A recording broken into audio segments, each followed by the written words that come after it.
بمناسبة الاحتفال تاع اليوم العالمي للتنمية الجبلية، كاين فيه نظمنا على كل مستوى الوطني هذا الاحتفال. في نفس الوقت نقيم ونجدد الجهود اللي يقوم بها القطاع خاصة في المناطق الجبلية، لأنها اليوم عندها أهمية في الاقتصاد الوطني، تشكل أكثر من 20% من المساحات الفلاحية،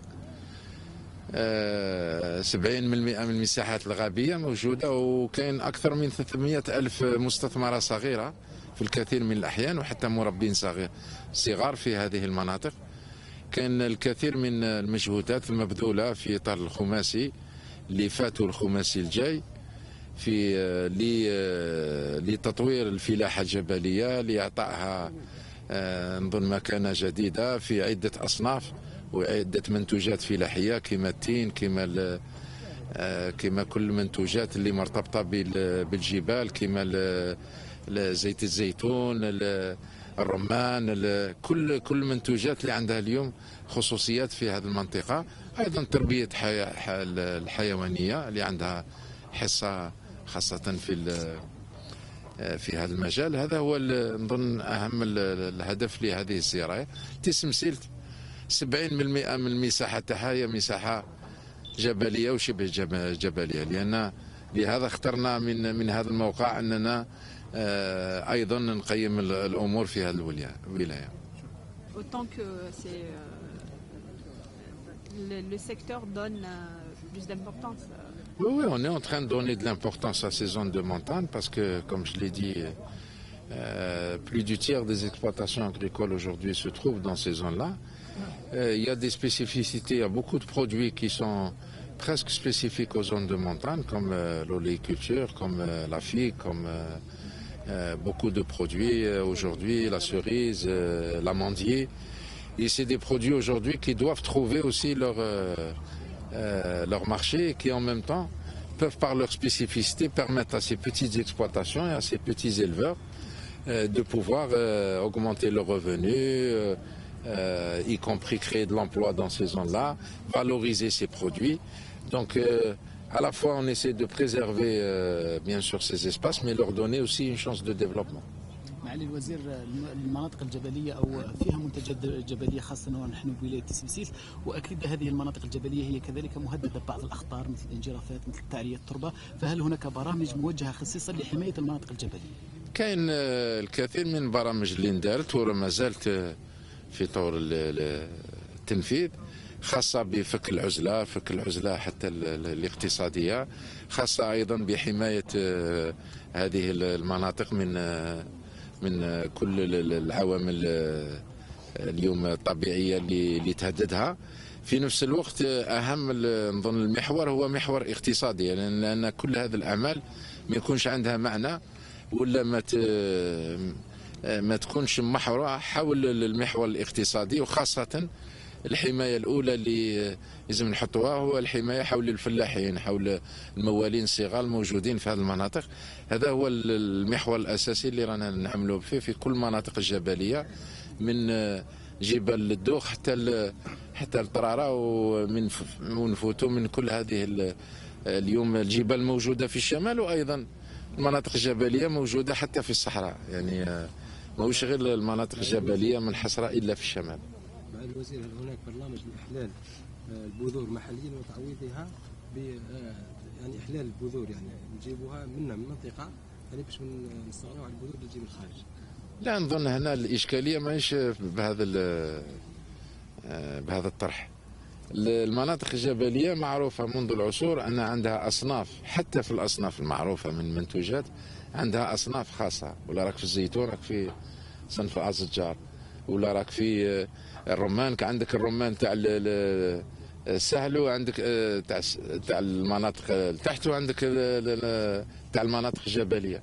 هو على الأقل أننا نعيد بعث هذه المنتوجات، ولكن بأصناف اللي هي الأصناف الجبلية الموجودة واللي موجودة منذ العصور، قبل ما نخمم على ربما نجيبو نستوردو. كاين تين، كاين الكثير من الأصناف اللي موجودة في مختلف المناطق الجبلية. المعروفة. ولا خذينا على مثال التفاح. التفاح اليوم معروف، كاين الأصناف اللي يستهلكها الجزائريين. اليوم أصبحت لا جولدان معروفة يعني، وأصبحت الرواج تاعها كبير. ولكن كاين أصناف التفاح الجبلي.